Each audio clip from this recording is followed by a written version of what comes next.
The Knights are back home as they take on the BYU Cougars in their final non-conference game of the season. Hello, everybody. I'm Chip Fontanazza with Pat O'Hara inside Bright House Network Stadium as we look ahead to this Thursday night matchup. And, Pat, when you look at things have changed quite a bit for BYU since their last game where Taysom Hill, their starting quarterback, went down. And how much is that going to change things for the Knights as they prepare? Well, it's been a crazy weekend, right, for all of the top 10 teams. There's been a lot of shakeup, but for BYU, it's no different. They're number 18th ranked team last week, went to Utah State, had a really tough night. Taysom Hill injured just a few days before the game. The BYU put out a website promoting him for the Heisman Trophy, and now they lose about 80% of their offense. And now the Knights are back home. In the next 6 games, 5 of them are home. And, you know, the Knights put probably over 10,000 frequent flyer miles going to Ireland, to Missouri. But it's got to be nice for them to be back home Thursday night under the lights. I think a little bit of normalcy would be good for UCF. Like you said, Chip, we had a month where we went to Ireland and a bye week.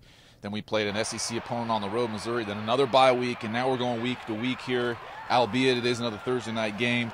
But it's good to be at home on ESPN. It's a great challenge. Now talk about the play of the defense over the past couple of games. You know, they came in giving up about 32 points in their first 2 contests. The last 2 contests, they've given up less than 10 points on average. Yeah, it's been good to see, and we're starting to see UCF front 7 starting to play in the backfield of our opponents the last couple of weeks, and that's been really something we need. It's really helped us out offensively.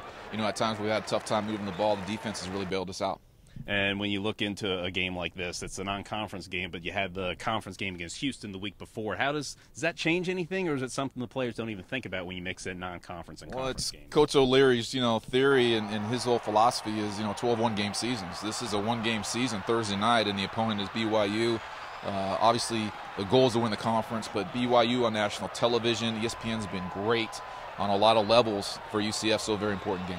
As Pat says, the game will be nationally televised on ESPN. Kickoff is set for 7:30. You can hear the call on the UCF IMG Sports Network with Mark Daniels and Pat O'Hara. And fans, don't forget, it's U+2 for the game, so bring 2 people that haven't been to the stadium yet to see a UCF game, and we'll pack the house against BYU.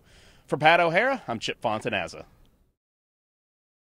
Fans come out to Bright House Network Stadium on Thursday, October 9th for Thursday night primetime football as UCF plays host to the BYU Cougars, presented by Florida Hospital and Florida Blue.